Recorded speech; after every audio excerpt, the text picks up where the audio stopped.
Hello, everyone, and welcome. This is week one, chapter one for the pharmacy law information. This is Kim Burns, and let's get started to do some materials from chapter one. All right, so these are some slides that go along with chapter one material. So on Canvas, there will be slides for chapter one that have the content in them. And that is the content that we want to make sure that we understand. And then there's going to be a few pages in the book to read that go along with that. And then these here will get into some practice questions and stuff that I will let you guys work on your own at your own time prior to whenever we meet or we discuss it, however that's going to be. So look at Canvas, see the time frames and everything, but this accompanies chapter one. So you do not want to think about these or do these until you've actually listened to the lecture or read the materials or something, or did something. You just don't want to jump to these first. So after listening to the lecture, the slides, looking at the content in the book from chapter one, if you have any questions or clarifications, right, make sure you write it down, especially if you're doing this on your own and then you see me at a later time. I want to make sure I clarify anything that you have questions on, so make sure you jot it down. And then just so you know, and I think I said this on the slides too, for the exam one, there's just going to be a few questions from chapter one, okay? Because really this isn't pharmacy practice driven. It doesn't get into the details of the pharmacy practice, but there are some important concepts here that I want to make sure that you understand and that we'll assess you on. So basically, at the end, like I showed you, at the end of each topic heading, there are study scenarios or case scenarios, all right? And then there are some takeaway points too. So I told you to read those, talk about these. So here is one that this isn't the exact way it's written in the book, but it's a summary and it's the same topic. So we're going to look at a study scenario so you can see how this works and how you should talk through it and work with a group on it. So given that assuming that you've listened to the lecture, you've read the materials, right? Now let's see if we can apply it, all right? So this goes under the stare decisis and the precedent section, right? And if we have a 2015 lawsuit, a state Z case, so this is a case that comes out of state Z, and if a patient is injured after taking a controlled substance medication, basically they got drowsy while they were driving the car and they were in a car accident. So they basically sued and claimed that the pharmacist that filled it at the pharmacy didn't warn them of this side effect, right? So their claim is they should have been warned about this side effect. So there is in this state a state counseling law that was in place in 1994, and all states have those now, and it's either going to require you to offer counseling or counsel and talk about it with the patient. So that was codified back in 1994. So the thing with precedents and stare decisis is lawyers can look back and see if there's cases, right, that are similar or the facts are pretty much the same as what's going on in your case to say, hey, this is what they've decided before in the courts, and this could be precedent, right? So typically things are kept the same if, that's how the court feels and determines it should go. However, sometimes cases are overturned, okay? So we've seen in the last few years some major cases that have been overturned at the United States Supreme Court level even, but they can be overturned really at any level, the first appellate court, the higher level, the state court, the federal court. All right. So, but it's important because we can look back and see what cases were to give us an idea of like, okay, is this precedent? And that's what stare decisis is. The other thing too is when you look back at cases, right, you look to see how similar the facts are, okay? Because sometimes the lawyer can say, hey, these facts aren't the same as my clients. So that's why we shouldn't come out to the same conclusion with mine. All right, so there's a few things going on here, but this is the purpose of looking back to case law to see how things have been decided in the past, and then the court can decide if they should continue with that precedence. So there was this 1985 case that included where a patient that took Valium, they fell off the ladder, and the state court said that the pharmacist had no obligation to warn, but only filled a prescription correctly. So this is back in 1985. This was before the state counseling law was put in place in 1994, and here it is 2015, okay? So a lot of years after 1985. So how would the lawyers argue this case? Well, if you're the lawyer for the plaintiff, okay, meaning the person who was harmed, saying that they should have been warned about their controlled substance medication that made them drowsy and got into a car accident, you would say, well, since this 1985 case, there has been a counseling law put into place. We are also, how many years later, like 30 years later, so this is not how pharmacy practice is anymore. Pharmacy practice does include counseling, discussing your medications, more drug therapy management issues than just filling correctly. So that's how the plaintiff's lawyer is going to argue. The defense lawyer will say, well, I understand that, but even prior to 1994, pharmacists did talk about medications and stuff like that. So, this law didn't make this big of a deal to put this burden on there. And our state has said that basically, if you fill a prescription properly, right, there is no obligation to warn. So that's how it would be argued, and then it would be really up to the jury, if this was a jury trial, to determine what side they should go with, okay? So I guess the question to you is, do you think that this is something that should be overturned if that's what the precedent is in the state from 1985? Do you think it should stay the same, right? So that's the discussion that you want to have. And does the state counseling law that was put into place in 1994 that requires counseling, or at least the offer to counsel, does that change your opinion or your thoughts about whether it should be precedent or not, or whether the precedent should change? Because if the court or the trial comes out and says, yes, the pharmacist should have counseled or should have warned them at least at a minimum about the drowsiness, then they've changed the precedent in the state. So moving on, there's a 2015 statewide case where a patient received an antibiotic. The pharmacist didn't warn of a rare side effect of a myocardial infarction, so an MI. The patient experienced an MI, sued the pharmacy and the pharmacist for not warning or counseling them about this rare side effect, okay? So again, we know that there's this counseling law in place since 1994. Statewide does have case law that found a pharmacist that didn't warn about a severe common side effect was liable. So this state has precedents that say that the pharmacist was responsible, but it was for not warning about a severe common side effect, all right? So how will both sides argue? Well, the plaintiff's lawyer, who the plaintiffs hurt, said that they took this antibiotic, they had this rare effect of a MI, will say, hey, look, we have precedents in this state that says that, when a pharmacist doesn't warn about a side effect, that they should be held accountable, right? Plus there's this counseling law in place too, right? And this is, it's 2015 and this is how things are practiced today, right? The pharmacist is supposed to be sharing this information with patients. Now, the legal side for the defense, the pharmacy and or the pharmacist will say, well, wait a minute. Yes, we have a counseling law, but if you actually look at the counseling law, it actually says that you need to counsel about common side effects if the patient accepts counseling. So here we have an instance where this is a rare side effect, okay? So if the pharmacist had to counsel or had to warn about every single rare side effect, it would take a lot of time. It would scare patients because all drugs have risks. So we can understand if it was a common side effect, right? Common severe side effect. But however, this is not a common side effect. So here in this case, even though there's a precedence, the facts are different. So that's why it should come out a different outcome. So that's walking through and discussing it, okay? So those are study scenarios that take the topic of stare decisis precedent that was covered in the book. It's also on your slides briefly too, and then applies it to a scenario. So another study scenario is federal versus state law. Okay, this is the second one under there. So the state law says, so here we're looking at the section about when you have federal law and you have a state law and how to handle that if they don't work together or if there's a conflict. So here you have a state law. This is a pharmacist can refill a C2, Schedule II medication, up to 2 times for certain patients.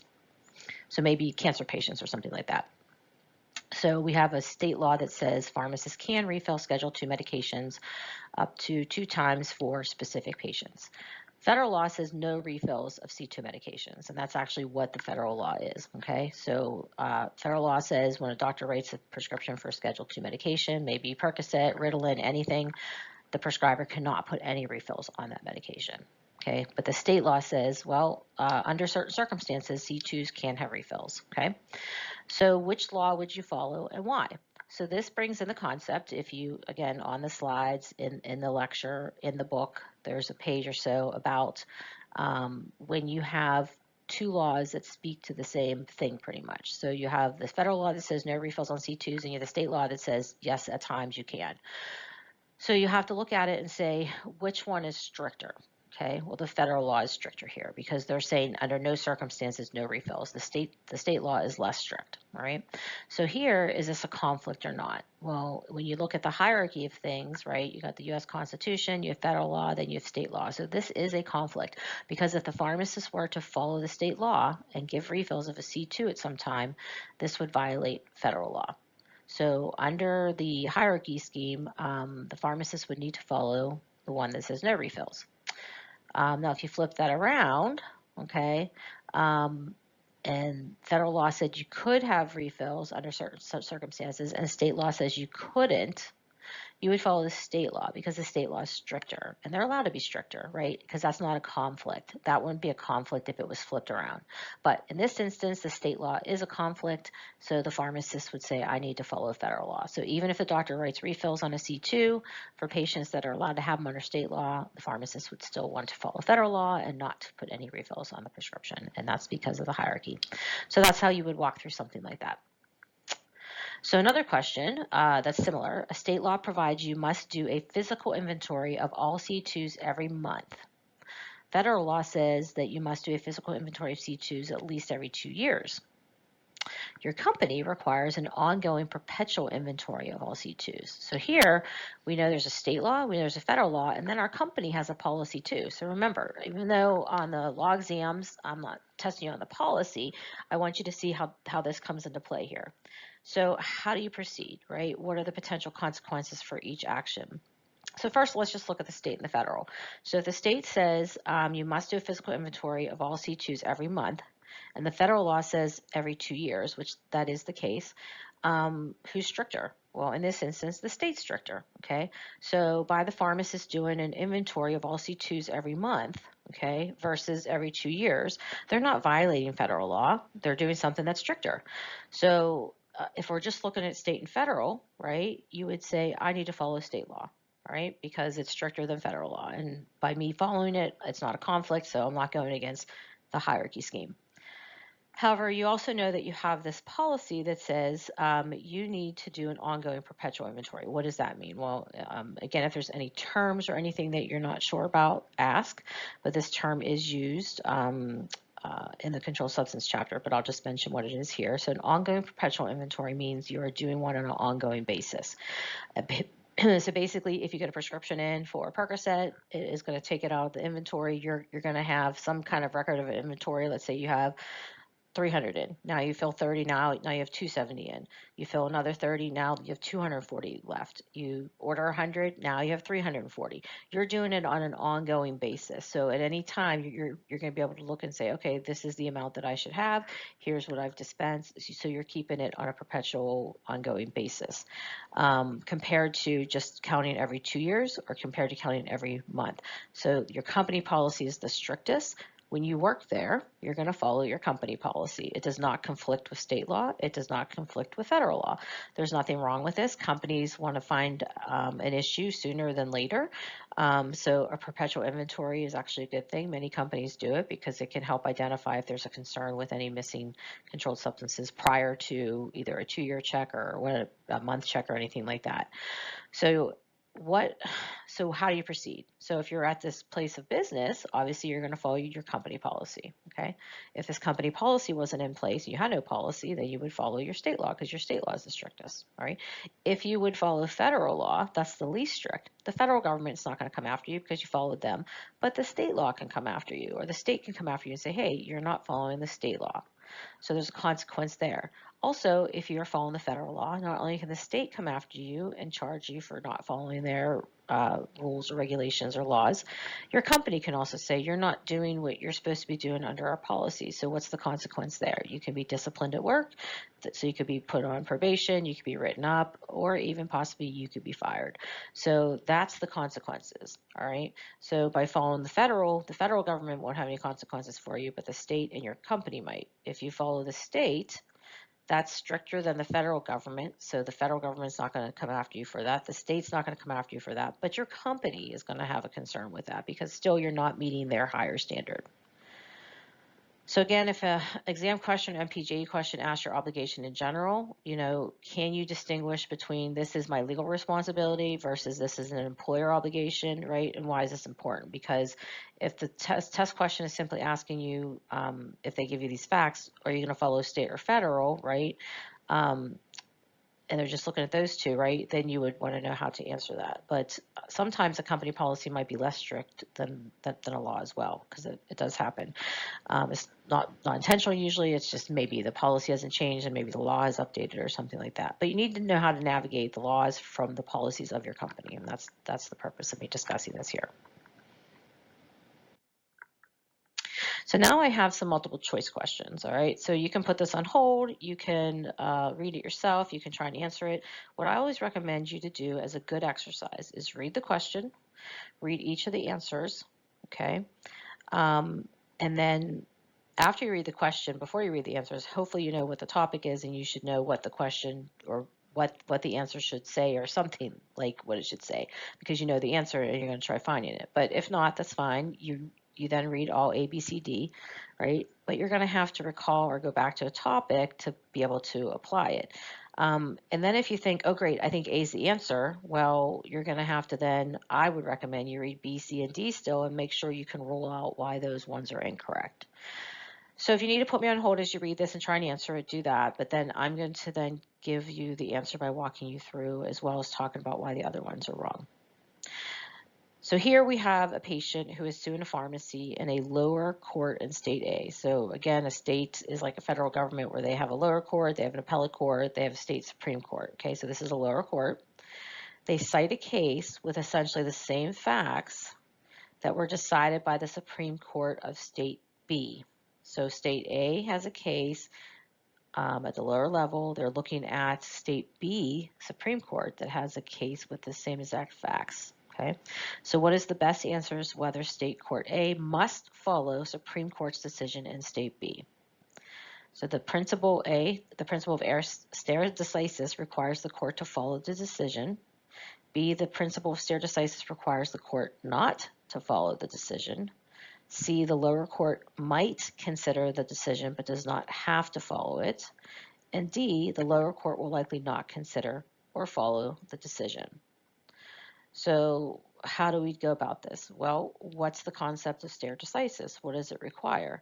It requires a lower court in the same jurisdiction to follow a higher court outcome of a case. So here we're dealing with states. State A is a different jurisdiction than state B. So when state A has these facts, right, they're going to look and see if there's precedent in their state, but let's say there's not, and let's say that there's precedent in state B. But because that's a different jurisdiction, state A does not have to follow state B. Okay, now they can say, hey, our sister state, state B, this is how they would handle it, and they analyzed it, and we actually agree with them, so we're going to follow their lead, which they've already had a case like this, and that's fine, as long as they're not going against anything in their state, right, that there's a precedent or something like that. But there's not a mandate because it's a different jurisdiction.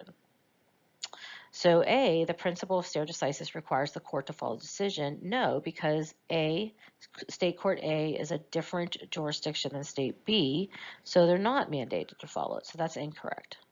B, the principle of stare decisis requires the court not to follow the decision. Well, that's just the flip of A, but again, it doesn't require them not to follow it because they can if they want, assuming there's nothing in their state, but it doesn't say you can't follow it, right?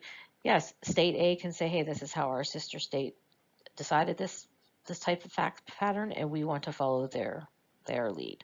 So when you read it, it says the principle of stare decisis requires the court not to follow. That's incorrect because they can if they want, but they don't have to. C, the lower court might consider the decision but does not have to follow it. That sounds good, but let's just go to D and try and rule out that one. D, the lower court will likely not consider or follow the decision.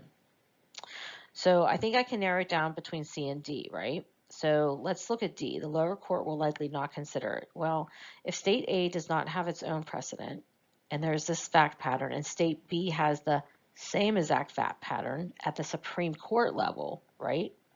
Why would they not look at it, right? Now, again, they might decide not to follow it, but they will consider it, okay? They will at least consider it.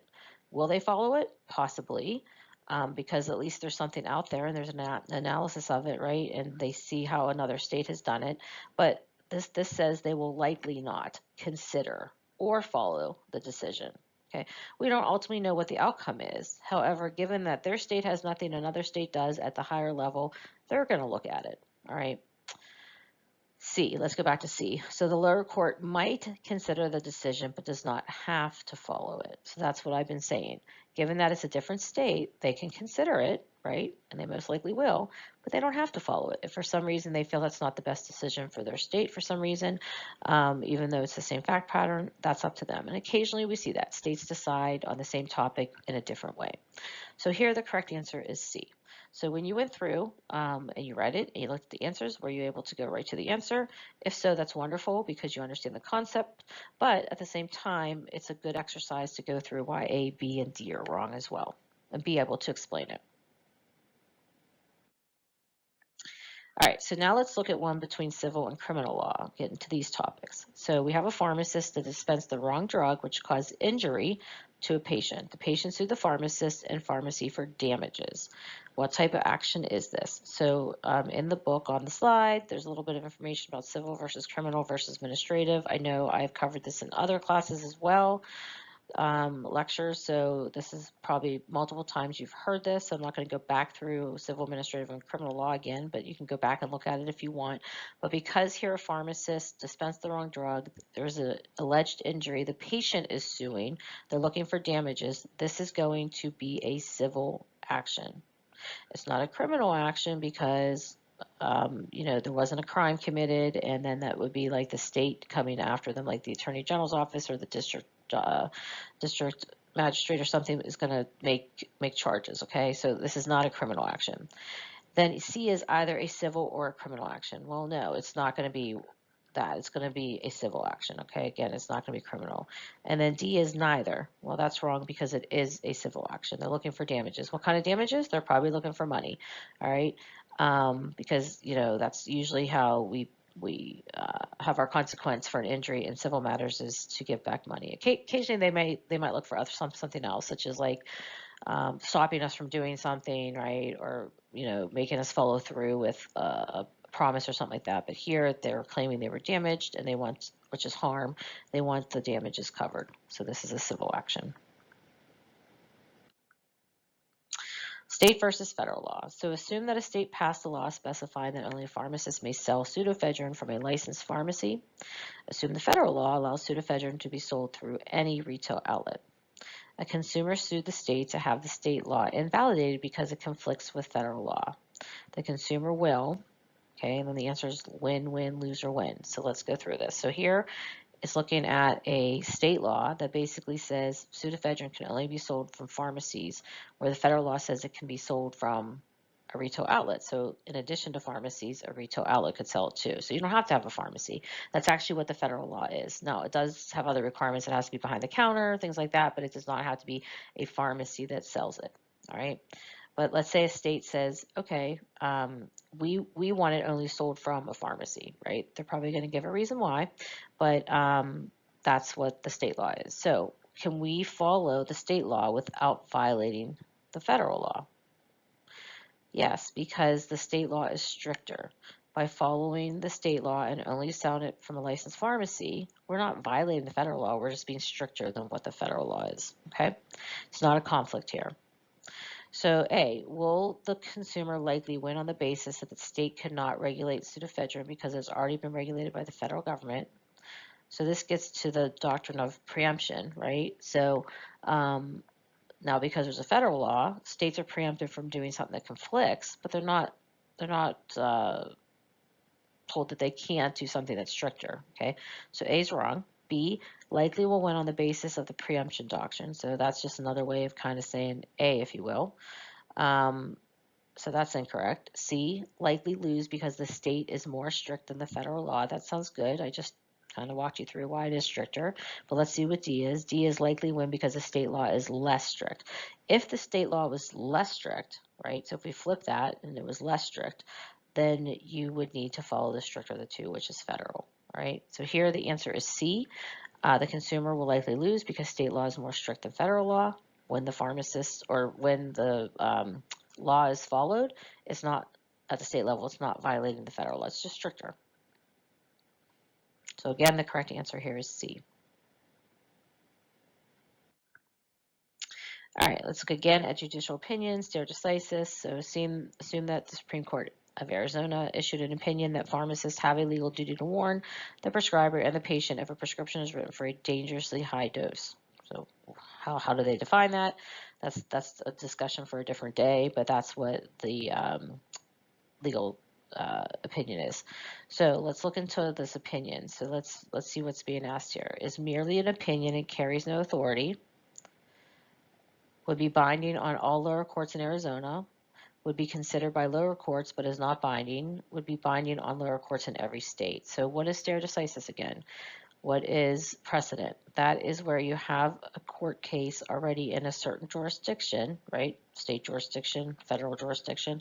Here, this is a state that speaks to a matter, okay? And then when future cases come along, okay, the lower courts should hold that, or an equivalent court even, if that's what it is, because if that's what the state is. However, this happens to be one that came down from the Supreme Court of Arizona, so this is the highest court in this state. So any lower court in Arizona is going to need to follow this, right? Unless they can distinguish it from facts or something like that. But pretty much this is precedent. Supreme Court of Arizona, highest court of Arizona, lower courts in Arizona are going to have to follow it. So let's go with the answers again. Is merely an opinion and carries no authority? No, that's false because yes, it's an opinion, but yes, it carries authority. B, would be binding on all lower courts in Arizona. That's just what I said. So that sounds good. Let's come back though after checking C and D. C says would be considered by lower courts in Arizona, but is not binding. Yes, they're going to consider it. And yes, it's binding because it's precedent. So, that's kind of how it works. So if it's the same facts and stuff like that, then they're basically obliged to follow it. And then eventually it can be appealed, and maybe the upper court will overturn it again or something like that, or find for a different decision. But ultimately, the lower courts in that state are required to follow it. D, would be binding on lower courts in every state. No, because it's only in the jurisdiction in where it's at. This is a state case. This is Arizona. So it would be the lower courts in Arizona that would have to apply this. All right. Now, other state courts can look at Arizona and say, hey, this is how Arizona did it, right? If they don't have anything in their state for precedent, they can consider that, but it's not a mandate that is binding on every court in every state at the lower level. All right, so this is a simple recall one. Legislation is the topic heading. So Congress enacts laws, regulations, ordinances, laws, and regulations. Well, if you know the structure of our government, right, we have the executive branch, then we have our Congress, which is our House and our Senate, and then we have the judicial, okay? So Congress enacts laws, yes. Do they enact regulations? No, administrative agencies do. Do they do ordinances? No. Do they do laws and regulations? No. So here are the answers A. All right, so this is just understanding a recall of what Congress does, and then also recalling what the other branches do to not confuse them. So which regulation statement is correct? So this question is about regulations. They are enacted by administrative agencies. They are enacted through a process of notice and comment and rulemaking. They interpret and define statutes. So this is kind of a K-type because D is all of the answers are correct. But K-type could be 1, 2, 3 in terms of Roman numeral, and then 1 is right, 1 and 2 is right, 2 and 3 is right, 1, 2, and 3 is right. But here this is kind of saying, okay, is A, B, and C right? Or is it just A? Is it just B? Is it just C? Or is it all of them? So what do you think? So they are enacted by administrative agencies. They are enacted through a process of notice and comment rulemaking. So in general, when they're released for the proposed rule, then the public the industry, right, the profession has the right then to provide comments. Do they interpret and define statutes? Yes, they do. So, we have regulations because Congress passes laws and sometimes they don't get into the what ifs. Not that the rules and regulations can get into what ifs, but the rules and regulations, for example, in the Board of Pharmacy, pharmacists are on there. Congress, whoever passed those laws, weren't pharmacists. So, here you have pharmacists that are on the Board of Pharmacy, they have to go out and enforce them.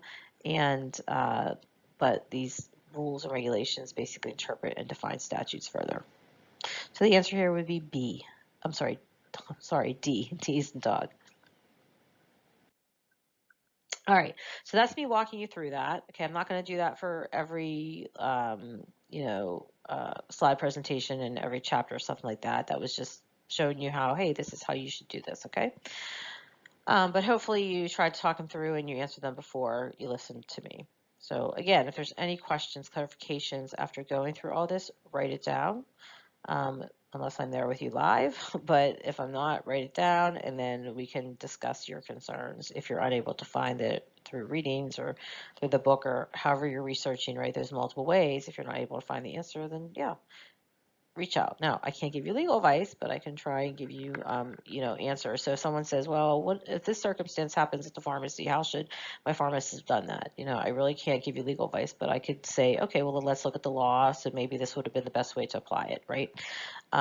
Or if you just have a question about a multiple choice question or something, then obviously that's a little bit different and we can discuss that. So if you're looking more about the concepts or clarifications, we can discuss that. If you're looking to apply it to a situation that we can try and navigate that. Or if you're looking at the question itself, then we can walk through the question how I just did. All right, what's the weekly class plan? You can look at that. That's on Canvas. So you want to be familiar with what's going on each week. And how did you do on the practice questions, right? I asked you to answer them before you listened to me. Did you do well on them? Were you able to put the case scenarios together yourself or with other people? Self-assess yourself and see how you did, okay? And if there's still stuff that you got stuck on or you're confused or you didn't answer right, then go back and read it again. Re-listen to that lecture part if you want, right? Try and digest it again after listening to it. Okay, let's see. I think that's it. So thank you.